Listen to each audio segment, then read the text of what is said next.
there you are. Thanks for coming by and checking out Pete's Snake Bite Kit again. Or if you're here for the first time, what is this about? So I've made more than 100 videos telling this story, showing you what happened building this thing. This I bought is a Hurricane Motorsports Cobra. That company is now called Hurricane Roadsters. It's changed hands for whatever reasons.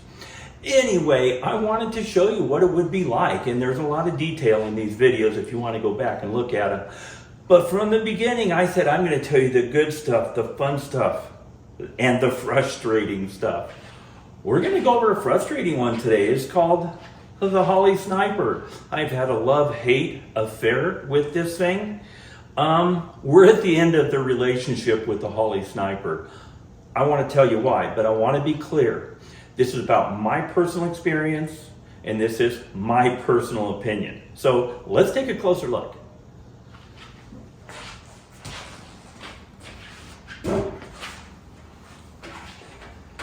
So this might be a completely different conversation if I was Engine Masters, or if I was Cletus or somebody like that that had a huge following. I've got a very small, very niche YouTube channel. I'm so small, I'm not even monetized. I'm not doing this for that. I'm doing this for fun and stuff I thought maybe other people would find interesting.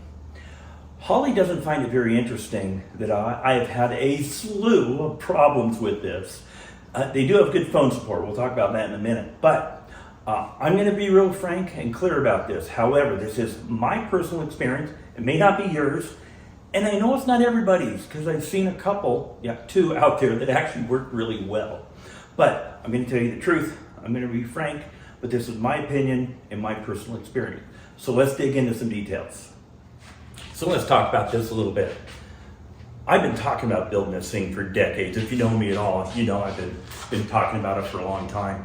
And I've had a lot of good input from a lot of people. I've worked with and had friends that have a lot of experience in a lot of different areas having to do with hot rods, race cars, building, fabrication, engine building, things like that. So everybody's got an opinion. I really was going to go with a carburetor to start with. I thought that a carburetor would be a cheaper way to go.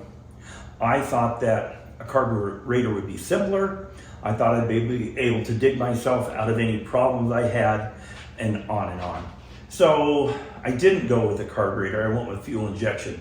One of the biggest reasons is when I started this thing mentally and started spending money, I lived in Southern California. We lived 640 feet above sea level. And most of my life was at sea level. We moved to Utah a little bit before I actually bought the kit. And I'm all of a sudden at 4,900 feet. And the hills you can see in the background, they're 7, 8, 9, 10, 11,000 feet. I thought, hey, a carburetor is going to pose problems. That's one of the big things that pushed me towards fuel injection. Another big thing about having a carburetor is you have float bowls that store fuel when the car's not running. Those float bowls have vents. They vent to the atmosphere. In the garage, you're going to have a garage that smells like fuel to some degree, right? And the fuel, as we go on, they've made a lot of improvements in fuel. It gets a bad rap. I've done a lot of research on it, and the fuel we have really isn't that bad, except there's corn in it. And that doesn't go well with sitting. It likes to etch things. It can make gaskets leak. It can gum things up and so on. So for a combination of those, I thought, let's go with the fuel injection. Before we go much further down that rabbit hole, I just want to go over the plus and the minus list. I'm trying to dodge the sun here. Anyway, let's start with the plus. Holley's been around forever, for more than 100 years, making carburetors and putting them on cars. Of course, they evolved into fuel injection. I'm sure they do a lot of stuff good. And here's some other things that they do good. The plus. The price. I actually got a rebuilt, remanufactured blend, whatever, that supposedly has been reconditioned. That wasn't the problem because it's been replaced a number of times. So forget that I bought a reconditioned one, but I paid less than $1,000 for it. I didn't get it with a fuel pump, so with a fuel pump, the whole enchilada one they sold, I think, was $1,200 or $1,300. That's a pretty competitive price when you think of, hey, it's so expensive to go to fuel injection.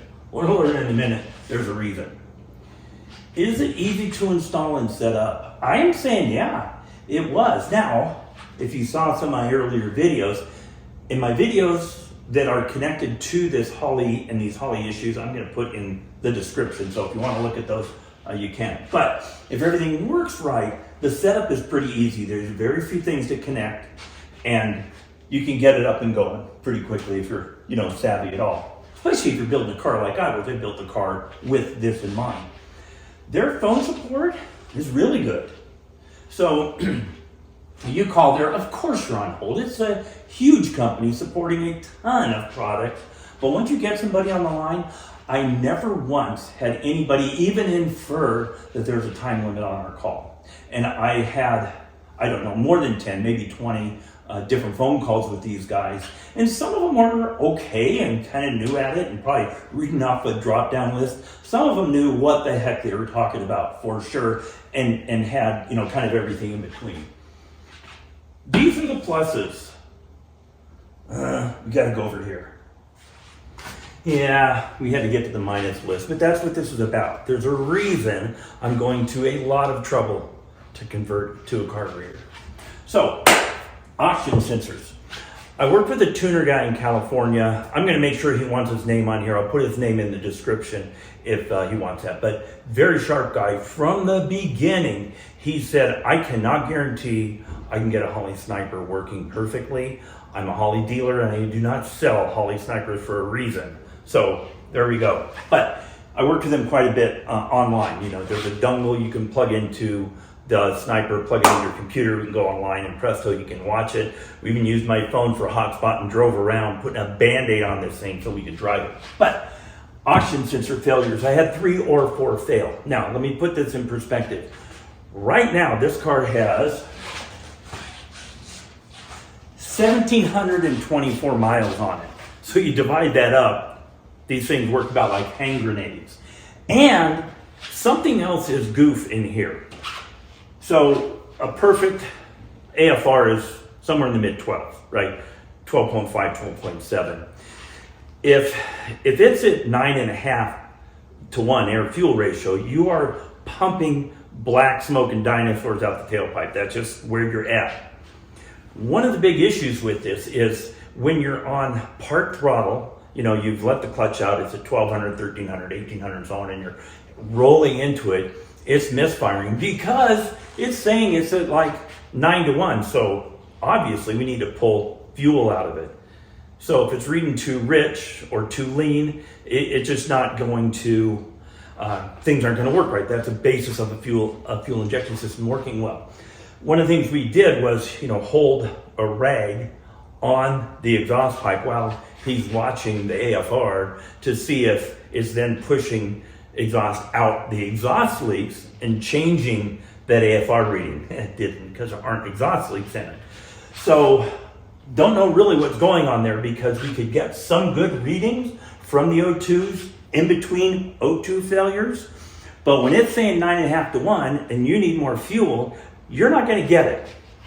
The MAV sensor, manifold vacuum sensor, reads a voltage level and turns that into, what the computer can use to say what the manifold vacuum is. It was off by like 12 inches. I put a known good vacuum gauge on it, and the reading we're getting, we know it's way off. Like at part throttle, it's at 25 inches. Obviously, So, put my known vacuum gauge on it, and it's doing what it's supposed to. It's going bumpity bumping and idle, and it's like 6 inches, and you rev it up and snap the throttle shut, and it's at 22, and that all looks fine, but they're about 12 inches off. Well, it ain't my vacuum gauge. This thing was off. So, I'm in almost 5,000 feet. Is there something where it's not, scaling right up there? And he tried to reset that to kind of get it back in line, and Well, good news. I had another one here because I've now had 4. I've had 4 Holley Snipers because they keep sending me ones because they keep breaking. So let's pop that one on. So this is a Holley Sniper unit that I got from Holley that has probably been running on a car for hours, like 2 hours, 4 hours, something like that. 5 minutes on there, there's no communication between the Holley Sniper and my computer. So he thought, hey, maybe it's something weird. He says, hey, let's take it back off. Sometimes there's capacitors in there that get overloaded. Let's just let everything bleed out and let it calm down. Put it on a week later, no communication. So that processor in that one died. We didn't really have a chance to check those back to back. But, you know, like I say, this is after 4 units. So these inaccurate readings, you just can't get around that. So what he did for me to be able to drive this is we're driving around and he's watching online and, you know, watch what's going on, where I've got this thing at, you know, tiptoeing into it at 1800 RPM and it's misfiring and shooting ducks out the tailpipe. He's pulling the computer system's ability away to do what it wants to do. So even though it's seeing 9.5, it's saying, hey, let's not fix a 9.5. Let's pretend it's not that bad. I mean, it's putting a Band-Aid on a severe cut. I'm saying it's very susceptible to mild heat. I want to back that statement up. I went online and I looked, talking about computer in your house, your laptop. At what temperature do these things have heat issues? And most of the stuff I read, somewhere between 100 and 120 degrees Fahrenheit, your computer is going to start acting up. You would think, and I would think, that somebody like Holley that is putting something under the hood of a car, a hot rod, you're going to say, let's use some military grade components or something that will be at least that much more tolerant to heat than the stuff you would put in your living room. Well, let's look at some details on that. Okay, in Holley land, this makes sense. Let's put the processor right here.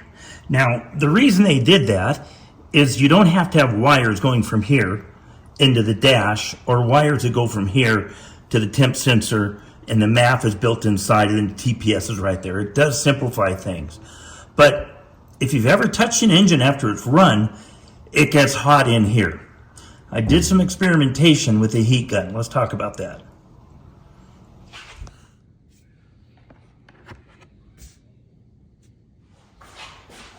So I said this thing was very susceptible to a little bit of heat. And I used a reference of your house computer having problems when you get much over 100 degrees. So, and if I drive this for an hour in the heat, now we're in fall in Utah, heat is 80 degrees or below. And I drove it up through the canyons, a lot of shade, uphill one side, down the other, and so on. I would not call it extreme heat at all. What was very interesting, by the time I got home, this would barely run. And we know that it's a heat issue. So I got my heat gun and I checked things like the header right after I shut off the car. And it was, 480 degrees, I think. On the valve covers, it was almost 180 to 200 degrees. What's really interesting, how hot do you think this is? Now, before you guess, remember, it has cold air flowing through it. When you inject the fuel in there and the air rushing through, the air in there is actually very cold. It also has a hood scoop here, and it's got some cold air blowing on it, and it has air coming through the radiator, so at least it's air flow that can move heat away. I realize it's probably warm air. What was coming out of here at that point with the fan going was about 160 degree air. Right here, this said 113 degrees. And I tried this twice to make sure I didn't have a strange reading. This does not get very hot. So we get up to 120 degrees right here, you're gonna have a failure.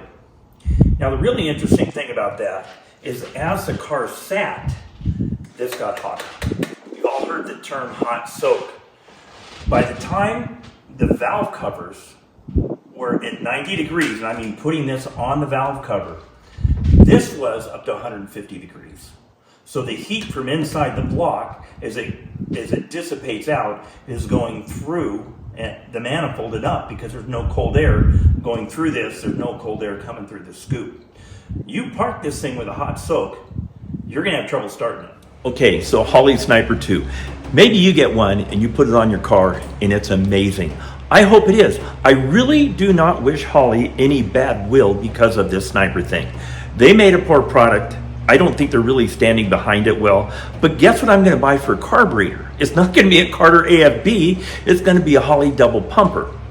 Now, I was tempted to go with the Edelbrock Holley copy that they've come out with. You're paying $1,000 for an 850, and I thought, nah, it's a lot of money. I have not learned to tune one of those. I know how to work on a Holley double pumper. So that's what I'm going with. But here's what worries me about the new Sniper, the Sniper 2. There's still a processor under the hood. It's probably not some super high-end electronics all of a sudden that will function well above 100 degrees Fahrenheit. You guys have seen the other YouTubes out there where people talk about having a Sniper and they drive the car for an hour or 2 hours and it's shutting off, it's overheating, electronically and having issues. I don't want to live with that. I'm not even going to try the Holley Sniper 2. One of the things I started to ask Holley is, will you just give me a Sniper 2? And then I said, oh, I don't want that. They weren't interested in helping me with the carburetor. Crazy me, I'm going to spend money on a Holley carburetor. So you can see I'm not that mad at them. I am disappointed at how this worked out, how they supported it, and that they're pretending that it's not a limit. That's my personal take. Hey, if you got questions, ask away. You know where to do that. Thanks for watching, and be safe out there.